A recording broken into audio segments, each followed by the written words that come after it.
from Rixie. This is Debuff, and I'm your host, Steve Skeels.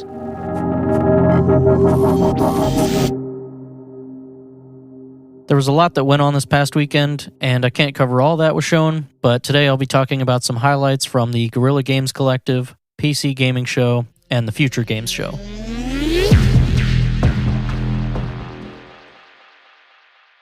First up, the Guerilla Games Collective. I think I enjoyed these shows more than the majority of the E3 replacements we've had. The pacing was pretty good, other than a few games they spent a while on.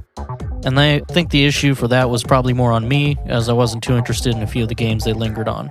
But it was mainly game after game, and I felt like it worked pretty well overall. They definitely showed off a lot, and while much of it was games we probably already knew about, I figure that's how these shows are going to go. Announcements are going to be spread out without a singular showcase to host them.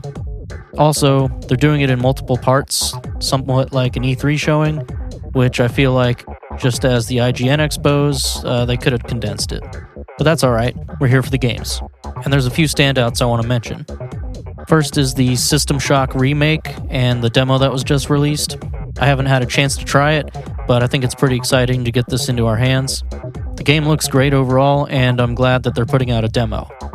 System Shock has a pretty decent following, so I think this should allow them to get some feedback from the fans and hopefully adjust the game accordingly, if necessary. The second game that caught my eye is Almighty Kill Your Gods. This is a co-op action RPG that I think looks pretty awesome. Granted, the footage shown was a bit janky, but it is early pre-alpha footage, so we'll see if it changes any. Either way, you play as a superpowered knight that slays giant monsters and gods in order to protect and build up your village. I think it looks like it'll be a great time with some friends, especially when you just want a game that makes you feel like a boss. And the last for this show, and which was probably my favorite for the show, was Haven, from the team that developed Fury. Haven is a role-playing game about two lovers surviving together on an unfamiliar planet. It looks like it'll be a really unique story about these two characters and explore their relationship as their survival is tested. The combat looks really cool too, with each half of the controller corresponding to one of the characters. The battles take place in real time, but when watching it, it appears to be turn-based, so I'm interested in getting my hands on the controller and try it myself. It looks like that'll be a great way to demonstrate their teamwork and relationship through the actual gameplay mechanics, so I'm personally looking forward to this. So far, I think I've enjoyed the Guerilla Games Collective, and there's still one more day, so I'm sure we'll see many more announcements, and there'll be quite a few more games to check out.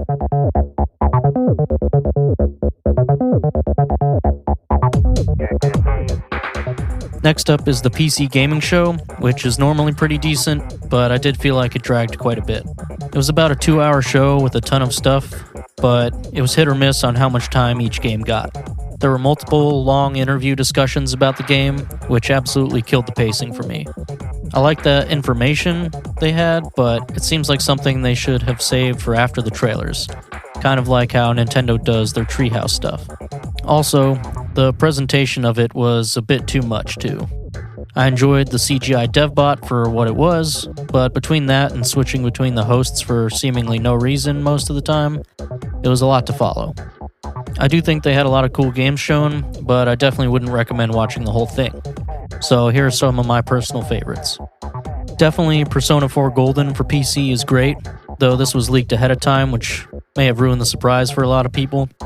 But for $20, this game is a great deal, especially if you've missed out on the Persona series. If you enjoy JRPGs at all, you're going to want to pick this one up. Unfortunately, I never got very far on the Vita version, so I may have to try it out on PC when I get some time. Then, of course, Torchlight 3 launching on Early Access is also awesome. I think anyone that's a fan of the Diablo-style RPGs have probably been looking forward to this for a while. I was pretty surprised they dropped it during the show. I think the game looks great, and between the classes and the gameplay, it'll be a worthy successor to one of the more popular games in the genre. Now for the two games that were probably my favorites from the show, Rogue Lords and Fate Tactics. Rogue Lords looks like another turn-based roguelite, which is something I'm a big fan of if you haven't noticed, but there's a few features here that I think make it sound pretty awesome, and not just the fact that you get to play the game as the devil. The action point system looks like it will invite a good bit of strategy, and it'll be a unique spin on something rather than maybe just controlling MP. And the ability to go in and edit things like the enemy's HP during battle, that seems really cool. Though I know they've already said this isn't something you're going to be doing all the time. But I really want to see more about how that works, as well as how the classes work, so we know what kind of strategies will be involved. Now, Fate Tactics is a game I'm pumped for because I just love the Final Fantasy Tactics series, and this looks like it may scratch that itch, while also bringing its own spin to the genre. And it has some beautiful pixel art to go along with it. This game has you control a mage who can summon monsters to her party and cast spells to fight enemies. Plus, they've got some other mechanics unique to the game, like a combo system, stat points you get to choose to upgrade, and what looks like camping. I'm into it. Those were just some of my personal favorites. There are definitely some other titles I'm going to be looking into as well, but if I were you, I'd look up a summary article for everything else.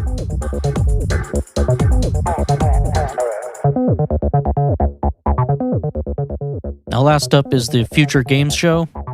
This may have been my favorite show all weekend, and honestly I was pleasantly surprised for Games Radar's first ever digital showcase. They showed off a lot of games, which was pretty impressive in my opinion. I thought the pacing was pretty on point as well, with most of the time being dedicated to showing the games. There was definitely some commentary and banter between each showing, but they didn't linger on any one game, so it flew by pretty quickly. The only thing that really broke up the pacing, which was honestly one of my favorite parts of the show, was their roughly 8-minute long Future of Gaming panel. They had a group of people in the industry speaking to the next generation and what we can expect. I felt like that was a nice segment since we are on the verge of next generation consoles, and everyone wants to hear about what doors this is opening for developers, as the consumer won't necessarily see that. But what about the games they showed? As with the other shows, I'm just going to go through a few that I really enjoyed. One I think many people are interested in was their opener, Quantum Error. This is a cosmic horror first-person shooter for PlayStation 4 and 5. It looks pretty awesome. You take control of a fireman who must save people from a research facility that's under attack from some unknown monster. There's going to be more to it, but it definitely looks damn creepy, and I'm excited to see what comes. And pretty soon after that was another that I'm intrigued by, called Ghost Runner. This is a first-person action game set in a cyberpunk metropolis. The movement and action look really slick, with the trailer showing off wall running and sliding around to maneuver. When combined with the takedowns and abilities they showed, I think this game will be quite a ride. And now for the last two games I'm really interested in. I think these are ones people overlook, so I just kind of wanted to shout them out.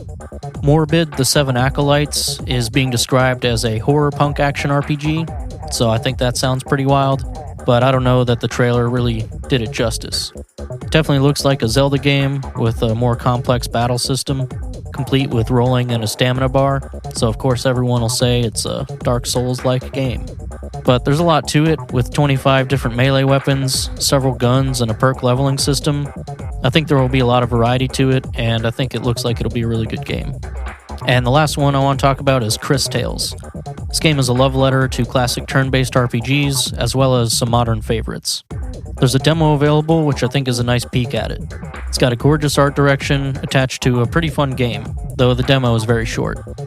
Combat works like the Mario RPG games, where you hit the button at the right time to do more damage or block enemy attacks. But what's really cool in this game is the time crystals. You control Crisbell, a time mage who will use her time crystal to manipulate time during exploration and combat. You'll affect the world and enemies, and I think it seems like it's been implemented pretty well. I say check out the demo for this one if you have time. It's only took me about 30 minutes to go through, and I think it's really good. Alright, that's it for today. Again, there was a lot more I didn't mention, but I'd be here all day if I talked about each game. So that's it.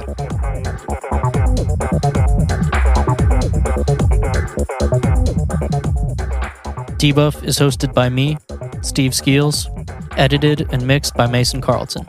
Follow us on Instagram at DebuffPod. That's DebuffPod. Thanks for listening. I'll see you in the next one.